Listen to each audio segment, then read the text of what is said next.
बहुत समय पहले की बात है।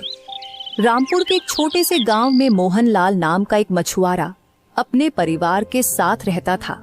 उसके पास न तो ठीक ठाक जाल था और न ही अच्छी नाव। उसकी मेहनत के बावजूद किस्मत कभी उसका साथ नहीं देती थी। मोहनलाल के परिवार में उसकी पत्नी प्रमिला और 6 वर्षीय पुत्र रोहन थे, जो दिन प्रतिदिन गरीबी और भूख से जूझते रहते। एक दिन सुबह के समय मोहनलाल अपनी पुरानी टूटी फूटी नाव के पास बैठा था। उसकी आंखों में थकान साफ झलक रही थी। तभी रोहन दौड़ता हुआ आया और मोहनलाल से बोला, पिताजी पिताजी, जल्दी चलो, माँ रो रही है, जल्दी चलो पिताजी। रोहन की बात सुनते ही मोहनलाल अपने बेटे के साथ घर की ओर चल पड़ा। प्रमिला चूल्हे के पास बैठी आंसू बहा रही थी। प्रमिला, क्या हुआ? क्यों रो रही हो? कल से घर में कुछ नहीं बना। मैं तो भूखी रह सकती हूँ मोहनलाल, लेकिन रोहन, वो सुबह से खाने के लिए कह रहा है। कल भी मैंने उसे झूठ बोलकर सुला दिया कि खाना बन रहा है। आज भी चूल्हे पर केवल पानी रखा है। प्रमिला की बात सुनते ही मोहनलाल की आंखों में आंसू भर आए। उसने खुद को संभाला और बिना कुछ बोले पहाड़ी की ओर निकल पड़ा और समंदर की ओर बढ़ गया। मोहनलाल कुछ दूर चला ही था कि तभी उसके कानों में एक भारी आवाज टकराई। इतने उदास मन से कहाँ जा रहे हो मोहनलाल? मोहनलाल ने जैसे ही पलटकर देखा तो एक पेड़ के नीचे एक साधु बैठा हुआ उसे रहस्यमयी नजरों से देख रहा था। मोहनलाल साधु की ओर देखकर बोला, हाँ, मेरे जीवन में तो केवल निराशा ही है महाराज। जाहिर सी बात है, जिसके जीवन में इतनी निराशा हो उसका चेहरा उदास ही दिखाई देगा ना। मोहनलाल की बात सुनकर साधु उठकर आया और मोहनलाल के पास खड़ा हो गया। तेरे माथे पर चिंता की लकीर बता रही है कि तेरी किस्मत तुझसे रूठ गई है। सही पहचाना महाराज। मैं एक मछुआरा हूं। सुबह से शाम तक समुंदर के पानी में अपना जाल डालता हूं, पर मजाल है जो एक भी मछली मेरे जाल में फंसे।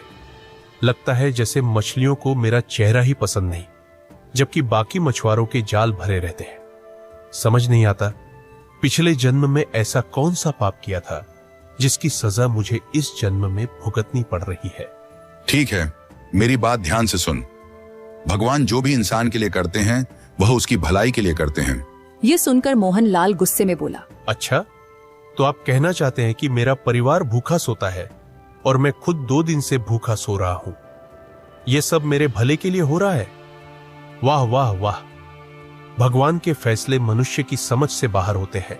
बच्चे, अगर उसने तुझे गरीब रखा है तो उसमें ही तेरी भलाई होगी। हो सकता है कि अगर तेरे पास धन आ जाए तो तेरा व्यवहार बदल जाए। साधु की बात सुनकर मोहनलाल बिना जवाब दिए समुद्र की ओर चल पड़ा।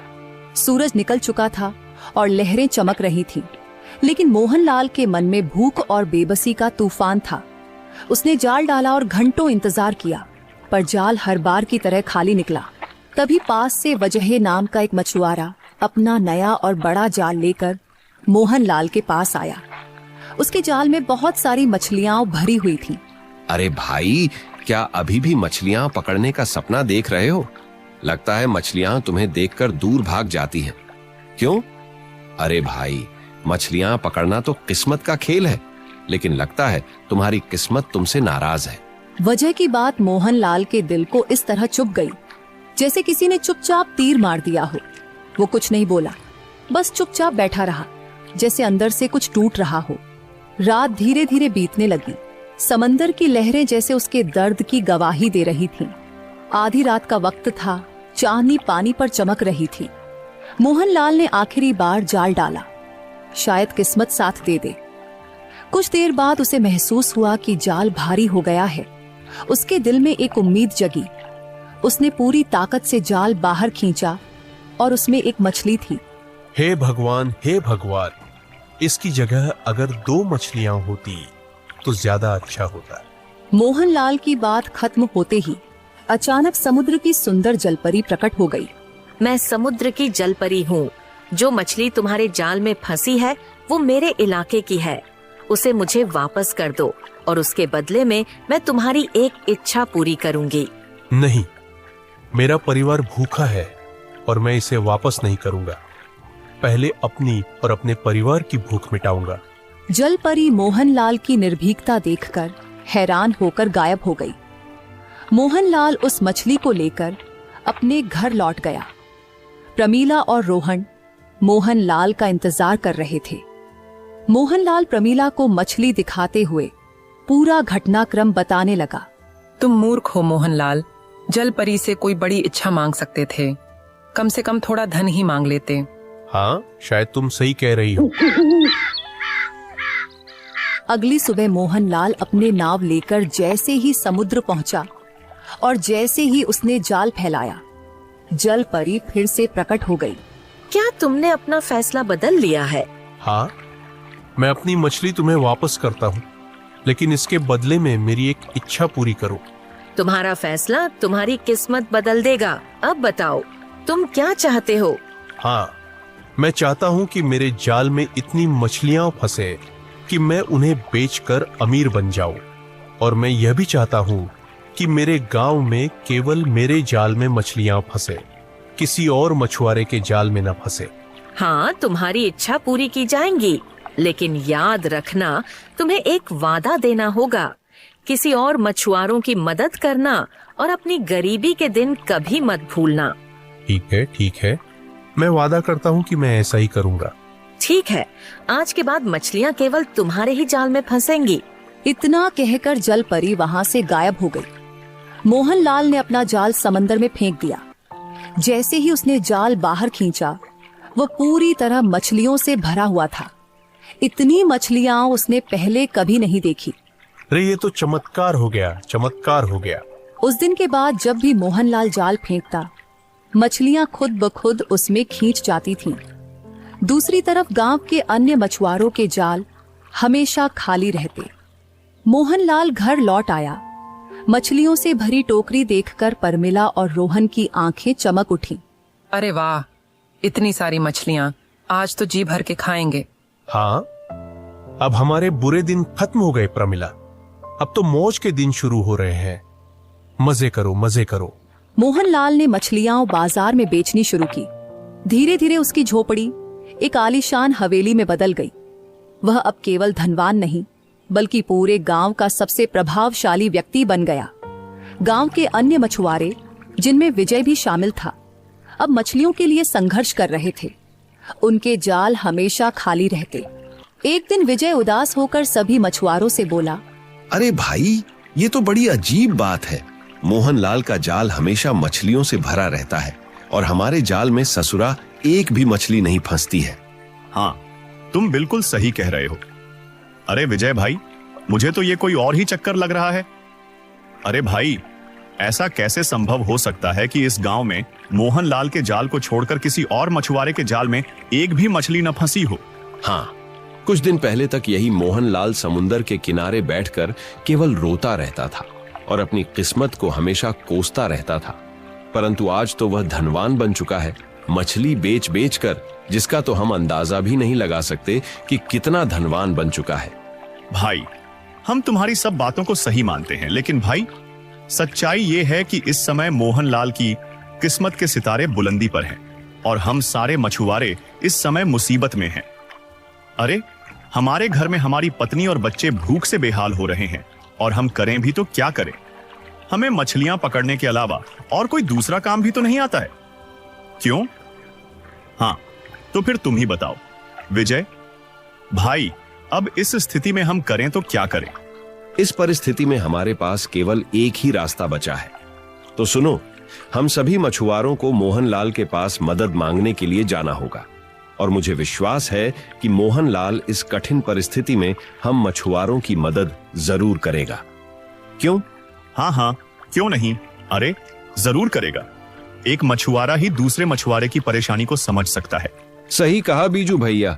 और फिर जिस परेशानी से आज हम सब जूझ रहे हैं, अरे भाई, कुछ समय पहले मोहनलाल भी तो इसी परेशानी से जूझ रहा था ना। भूख से परेशान मछुआरों ने मोहनलाल से मदद मांगने का फैसला किया।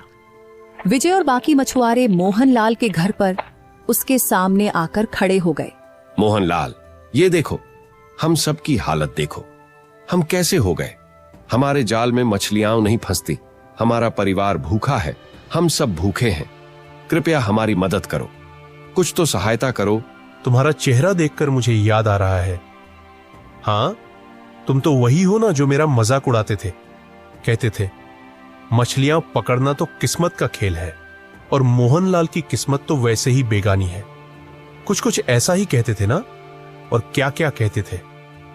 अरे तुमने क्या क्या नहीं कहा मुझे, और अब मुंह उठाकर मदद मांगने भी आ गए हो। मैं तुम्हारा जो भी मजाक उड़ाया करता था मोहनलाल भाई, देखो इसके लिए मैं माफी मांगता हूं। मुझे समझ आ गया है कि जब किसी मछुआरे के जाल में मछली नहीं फंसती तो उसकी क्या हालत होती है। देखो मोहनलाल भाई, हम सब मछुआरों के परिवार भूख से बेहाल हैं। तुम खुद जानते हो कि हमारे जाल में एक भी मछली नहीं फंस रही है। हम क्या करें? और तुम्हारे पास मछलियों का भंडार है। अब क्या तुम हमारी सहायता नहीं कर सकते? इतना नहीं कर सकते? बोलो भाई। अरे मैंने तुम्हारी सहायता करने का ठेका नहीं ले रखा है। जब मैं भूखा रहता था तब क्या तुम मेरी सहायता करते थे? बोलो। मोहनलाल की बात सुनकर विजय बोला, ये बात सच है कि मैंने और बाकी किसी मछुआरे ने तुम्हारी परेशानी को नहीं समझा, लेकिन हमारी बात का भरोसा करो, हम सब वाकई तुमसे सच्चे मन से माफी मांगने के लिए आए हैं। हम जीवन में फिर कभी किसी की परेशानी का मजाक नहीं उड़ाएंगे। तुम सब मुझसे क्या चाहते हो, बताओ। तुम्हारे जाल में मछलियां ही मछलियां फंस रही हैं। तुम अपनी बहुत सारी मछलियों में से कुछ मछलियां हम मछुआरों को बेचने के लिए दे दो। हम मछुआरे इस सारे राज्य में तुम्हारी मछलियां घर घर जाकर बेचेंगे, और उसके बदले तुम हमें केवल इतना धंधा देना जिससे हमारे और हमारे परिवार का पेट भर सके। विजय की बात सुनकर मोहनलाल जोर जोर से हंसने लगा, मजाक उड़ाते हुए। वाह, क्या खूब कहा तुमने। मैं तुम्हें अपनी मछलियां ऐसे ही दे दूं? अरे क्या मेरी मछलियां राज्य में हाथों हाथ नहीं बिक रही है जो तुम्हें दे दूं बेचने के लिए? जाओ अभी यहां से निकलो, मैं तुम्हें एक भी मछली नहीं देने वाला। और सुनो, आइंदा अपनी शक्ल यहां मत दिखाना। मुझे तुम लोगों का मुंह देखने का कोई शौक नहीं है। घमंड ने मोहनलाल को अंधा बना दिया था। उसने विजय और बाकी मछुआरों को खाली हाथ लौटा दिया। मछुआरों के प्रति उसके इस दुर्व्यवहार को देखकर प्रमीला क्रोधित हो उठी और गुस्से में आकर मोहनलाल से बोली, तुम्हें शर्म आनी चाहिए मोहनलाल। जिन लोगों के साथ तुमने अपनी जिंदगी बिताई उन्हें भूखा मरने दे रहे हो। ऐ प्रमीला, तुम मुझे सिखाने की कोशिश मत करो। मैं जैसा हूं वैसा ही ठीक हूं। इतना कहकर मोहनलाल वहां से चला गया। अगले दिन मोहनलाल के मन में एक विचार आया। मोहनलाल अपने आप से बोला, हाँ, विजय ने मुझे बहुत अपमानित किया था।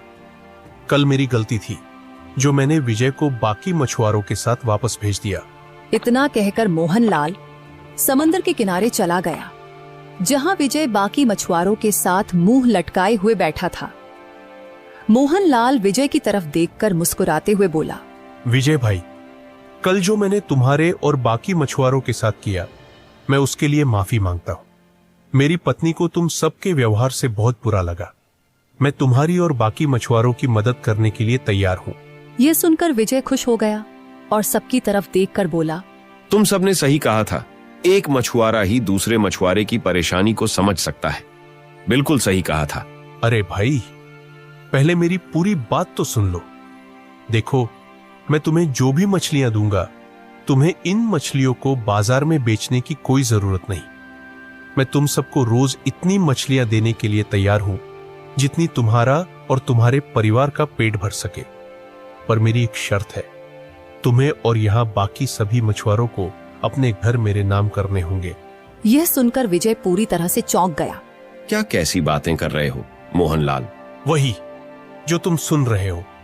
बाकी फैसला तुम्हारे हाथ में है। अब सोच लो, तुम्हें अपनी आंखों के सामने अपने परिवार को भूखा मरते देखना है या फिर अपना घर मेरे नाम करना है। सोचो, आराम से सोचो। विजय और बाकी मछुआरों के पास इसके अलावा और कोई चारा नहीं था, क्योंकि सच्चाई तो ये थी कि काफी समय से उन सबके जाल में एक भी मछली नहीं फंसी थी। विजय उदासी भरी आवाज में मोहनलाल से बोला, हाँ, मुझे स्वीकार है। यह सुनकर मोहनलाल खुश हो गया, लेकिन मोहनलाल नहीं जानता था कि उसकी बातें उसकी पत्नी परमीला दूर खड़ी होकर सुन रही थी। मोहनलाल जैसे ही अपने घर पहुंचा, परमीला क्रोधित होकर मोहनलाल से बोली, तुम्हें देखकर मुझे विश्वास नहीं होता कि तुम मेरे पति हो।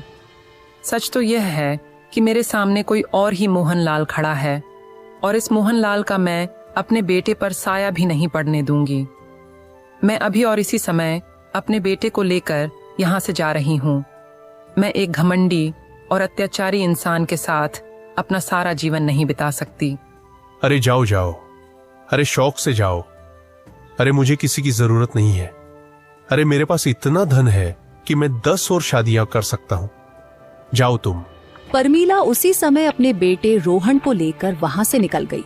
मोहनलाल ने परमीला और अपने बेटे को रोकने की कोशिश भी नहीं की। वह आराम से वहीं खड़ा रहा। तभी वहां पर वही साधु आ पहुंचे जो उसे कुछ दिन पहले मिले थे। साधु को देखकर मोहनलाल बुरी तरह से चौंक गया। अरे तुम तो वही साधु हो जो मुझे ज्ञान देते थे। हाँ, मैं वही साधु हूँ और मेरा ज्ञान गलत नहीं था। तुम खुद देखो, धन आने पर तुम्हारा व्यवहार कितना बदल गया। तुम्हारे दिल में अब दूसरों के लिए मोहब्बत नहीं रही, यहाँ तक कि अपने परिवार के लिए भी नहीं। अरे अब मुझे इन बातों से कोई फर्क नहीं पड़ता साधु महाराज। ये फालतू का ज्ञान मुझे मत दो। चलो बस, बहुत हो गया। मोहनलाल ने इतना कहा ही था कि तभी वह साधु जलपरी में प्रकट हो गया। देखकर मोहनलाल बुरी तरह से चौंक गया। अगले ही पल वही जलपरी फिर से साधु में बदल गई। दूर समंदर में जिस जलपरी को तुमने देखा था, असल में वह मैं ही था, एक चमत्कारी साधु। मैं कोई साधारण साधु नहीं हूं, बल्कि एक दिव्य शक्तियों वाला साधु हूं। जलपरी के रूप में मैंने तुम्हारी वह इच्छा पूरी की थी जो मुझे नहीं करनी चाहिए थी। तुमने मुझसे एक नेक इरादा जताया था कि मछलियां तुम्हारे जाल में फंसे। वह सही था, लेकिन तुम्हारी दूसरी इच्छा कि केवल तुम्हारे ही जाल में मछलियां फंसे, वह गलत थी। मैं तुम्हें यह दिखाना चाहता था कि धन आने के बाद मनुष्य कितना बदल जाता है।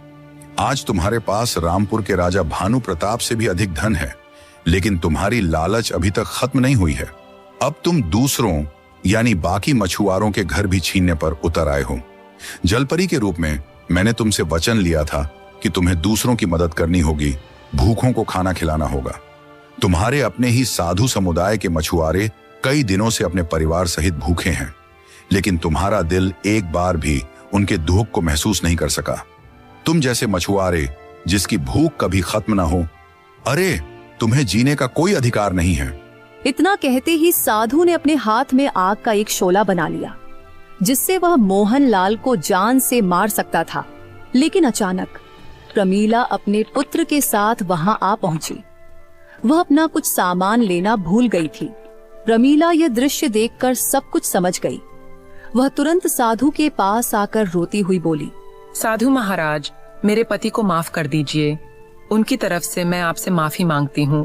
प्रमीला के शब्दों ने साधु के क्रोध को पिघला दिया। कुछ देर बाद साधु का क्रोध शांत हो गया। तभी मोहनलाल साधु से बोला, मुझे माफ कर दीजिए। मुझे आपकी बात अब समझ में आ गई है। कुछ दिन पहले जो आपने मुझे समझाया था वह बिल्कुल सही था। मैंने आपको जो वचन दिया था, अब मैं वह वचन पूरी ईमानदारी से निभाऊंगा। ठीक है, मैं तुम्हारी एक इच्छा पूरी करता हूँ। अब भी मछलियां तुम्हारे जाल में फंसेगी, लेकिन केवल तुम्हारे जाल में नहीं, बल्कि इस गांव में रहने वाले सभी मछुआरों के जाल में फंसेगी। साधु महाराज, अब मैं कभी किसी को दुख नहीं पहुंचाऊंगा। यही तुम्हारी भलाई है मोहनलाल, वरना लालच, लालसा और क्रोध इंसान को कब बर्बाद कर देते हैं, इसे उसे पता भी नहीं चलता। इतना कहकर साधु वहां से चला गया। लेकिन उस दिन के बाद मोहनलाल सुधर गया और दोनों हाथों से गरीबों की मदद करने लगा।